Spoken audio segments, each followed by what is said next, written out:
हाँ हाँ मंत्री नमस्ते। मंत्री नमस्ते। मेरा स्वागत करना अनुमति के लिए औपचारिक और ठीक है।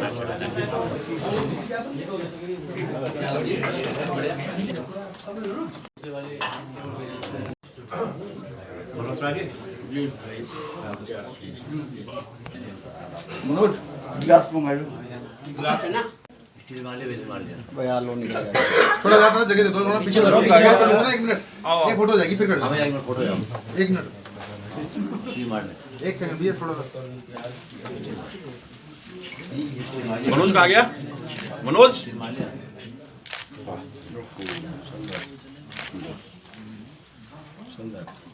पूरी 1 मिनट छोड़ता संत समाज और खड़ा पीछे हो जा, पीछे हो जा। देखिए,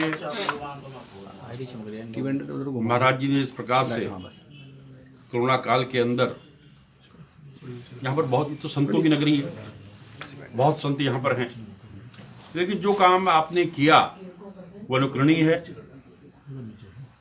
और जब मैं आता हूँ तो आपका आशीर्वाद लेने यहाँ पर आता हूँ। आज आप अखाड़ा परिषद के अध्यक्ष बने हैं, मैं आपको शुभकामनाएं देता हूँ, बधाई देता हूँ।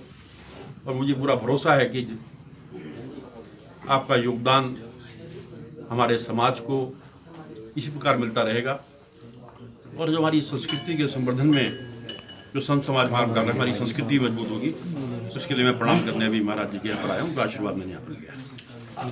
कई साधु संतों से मुलाकात की है आपकी। अखाड़े से लगाओ है। अखाड़े देखिए, मेरा बचपन यहाँ बीता है। मैं 6th क्लास तक यहाँ पर रहा हूँ। बिल्कुल भैरव अखाड़े में मैं रहा हूँ, गरीबदासी में मैं रहा हूँ, ब्रह्मपुरी में मैं रहा हूँ। और 67 में हम यहाँ से चले गए थे। और हरिद्वार से मेरा एक विशेष लगाव है। जब जब भी मैं यहाँ पर आता हूँ, मेरी कोशिश होती है कि मैं संतों को प्रणाम करूँ, उनको आशीर्वाद दूँ। मंत्री बनने के बाद भी मैं आपका आशीर्वाद देने यहाँ पर आया था, क्योंकि संतों के आशीर्वाद में, गुरुओं के आशीर्वाद में बहुत बड़ी शक्ति होती है। इनका एक एक वाक्य लोगों की दिशा बदल देता है। तो मुझे एक बार इस अवसर पर मैं फिर पुरी जी को शुभकामनाएं देता हूं, बधाई देता हूं कि आपके मार्गदर्शन में हमारा संत समाज हमारी संस्कृति के संवर्धन को बचाने का जो काम कर रहा है और उसको बढ़ावा मिलेगा। और जैसा कि मैंने कहा कि ये तो संतों की नगरी है, यहाँ तो हजारों सैकड़ों संत यहाँ पर हैं, लेकिन जो काम आप कर रहे हैं वास्तव में अनुकरणीय है। उसके लिए भी मैं आपको एक बार फिर बधाई देता हूँ। आने वाले चुनाव में तो देखते हुए कुछ बातचीत हुई है, क्योंकि समय कम रह गया। नहीं, देखिए, चुनाव अलग विषय है। यहाँ तो मैं श्रद्धा से प्रणाम करने आया हूँ। और जहाँ तक चुनाव की बात है, वो अलग है। पुष्कर सिंह धामी जी जिस प्रकार से काम कर रहे हैं, थोड़े से समय में अपने कामों से, अपने क्रियाकलापों से, अपने आचरण से जो जनता के अंदर उन्हें विश्वास पैदा किया है। अभी अगर आपने देखा होगा, जब कुमाऊं में आपदा आई, सारे प्रोग्राम छोड़कर माननीय मुख्यमंत्री जी वहाँ पहुँच गए।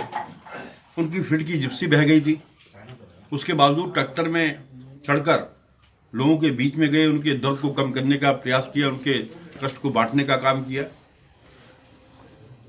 उसके बाद चंगुली गए, नारायणगढ़ में हमारे सारे प्रोग्राम स्थगित कर दिए। तो आज जनता का एक विश्वास बना है कि एक सही व्यक्ति के हाथ में इस प्रदेश का नेतृत्व है। और 2022 में मैं पूरे भरोसे के साथ कह सकता हूँ कि पुष्कर सिंह धामी जी की इतनी भारतीय जनता पार्टी की सरकार पे बनेगी।